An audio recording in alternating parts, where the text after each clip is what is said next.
Okay, from this point forward, can we please stop having sequels that take place in the Bahamas? Because any horror sequel that reminds me of Jaws the Revenge is off to a bad start. Bahamas?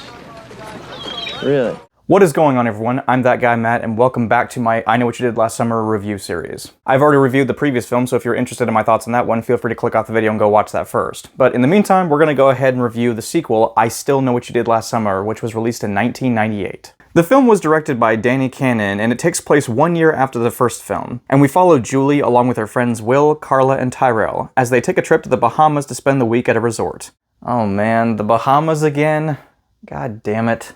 However, shortly upon their arrival, a terrible storm sets in, and the group are now stranded on the island. And of course, we have the fisherman from the first film who makes his return to finish what he started.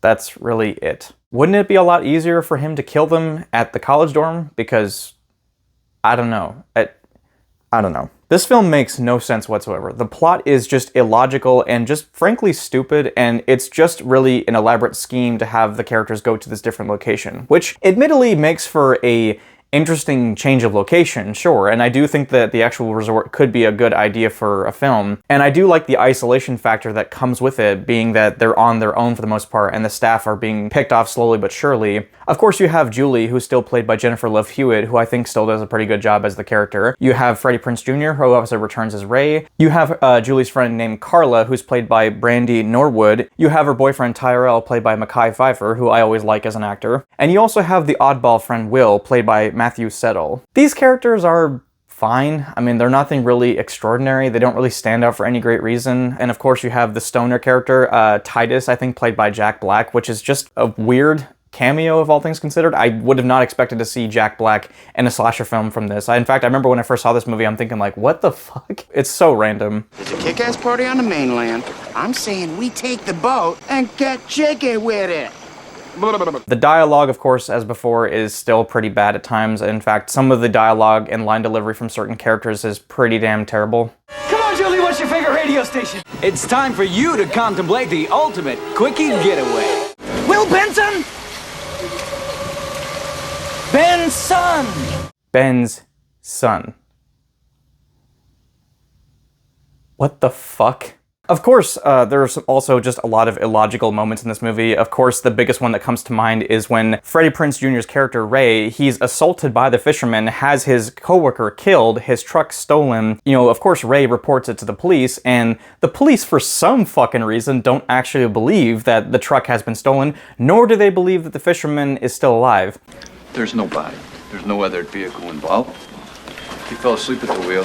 He crashed his truck into an old guardrail. He got thrown a hell of a long way down into a ditch, and he's damn lucky.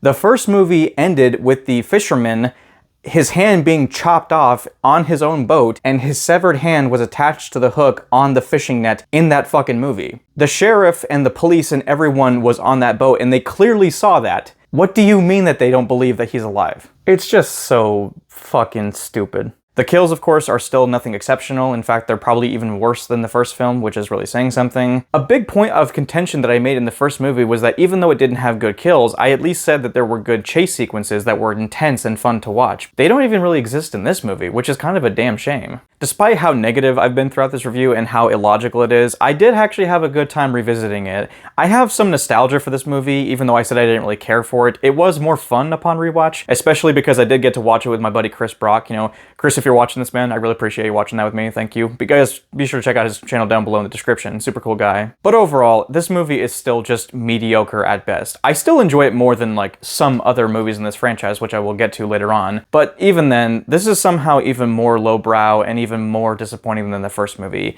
It lacks on kills, the chase sequences are non-existent, the characters are even more forgettable than the first movie, and the motive of the killer is just beyond stupid. So overall, guys, that was my review of I Still Know What You Did Last Summer. I'd like to know, what do you guys think about this movie? Do you love it? Do you hate it? Are you somewhere in the middle? I'd like to know any and all thoughts you have on the movie.